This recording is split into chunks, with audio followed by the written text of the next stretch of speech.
Correction de l'exercice tagué PEB 128, qui s'intéresse à la figure 9 ici, donc qui reprend trois courbes, et qui s'intéresse au circuit 4 de la figure 7, donc à un circuit RLC série en régime visiblement sinusoïdal forcé. Donc l'idée ici est d'identifier les trois courbes et de trouver la valeur de R à partir du moment où on vous donne la valeur de C dans cette histoire.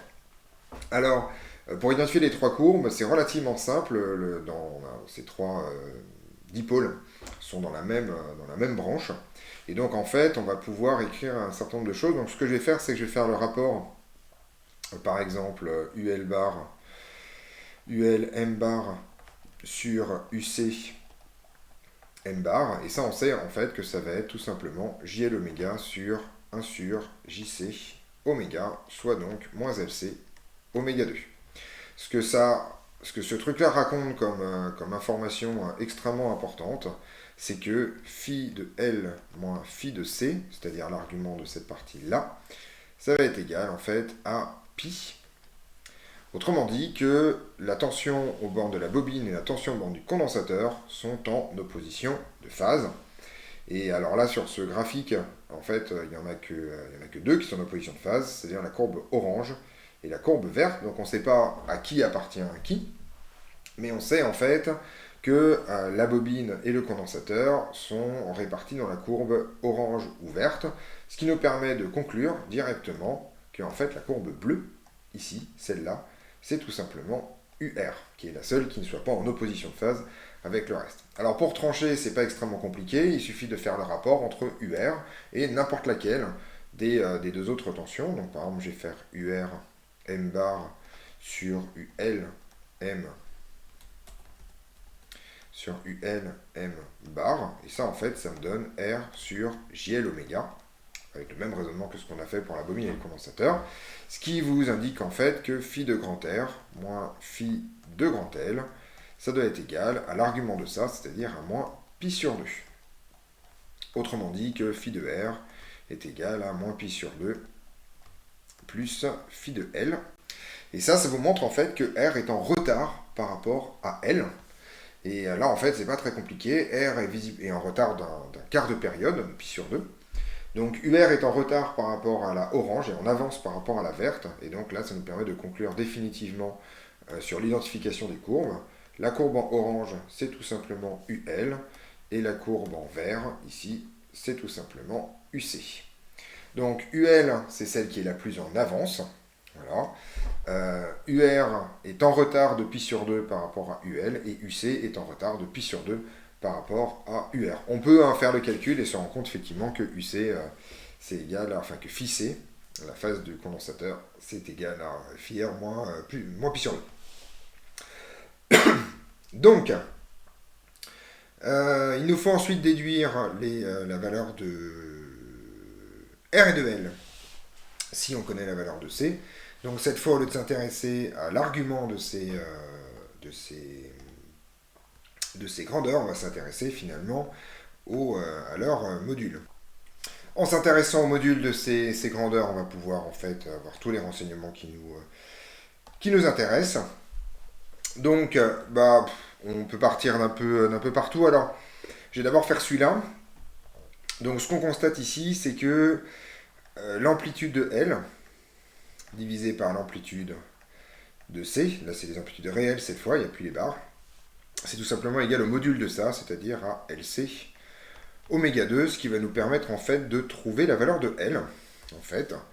Donc, L, c'est égal à 1 sur C oméga 2, voilà, qui multiplie l'amplitude de L sur l'amplitude de C.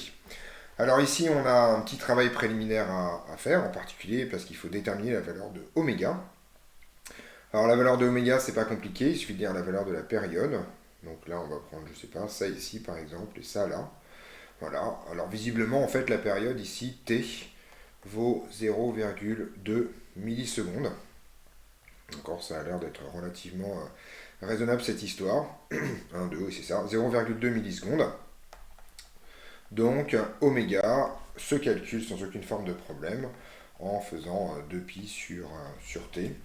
Alors je sais pas, je vais faire le calcul en direct pour une fois. 2 fois, je vois rien. 2 fois pi sur 2 10 moins 4. Et on trouve donc 3,14 à peu près, voilà, c'est ça, forcément il y a un pi dedans. Donc on trouve 3,14 10 puissance 4 radians par seconde. Ça c'est la valeur de oméga. Et donc après il suffit de regarder les rapports dans cette histoire. Alors en fait, ici, je vais l'écrire directement. Hein. Donc 1 sur c oméga 2, je connais tout le monde, et UL sur UM, ce bout-là, là. Alors on y va, UL ça a l'air de valoir 5, et UC ça a l'air de valoir 3. Donc ici en fait ça a l'air de valoir 5 tiers.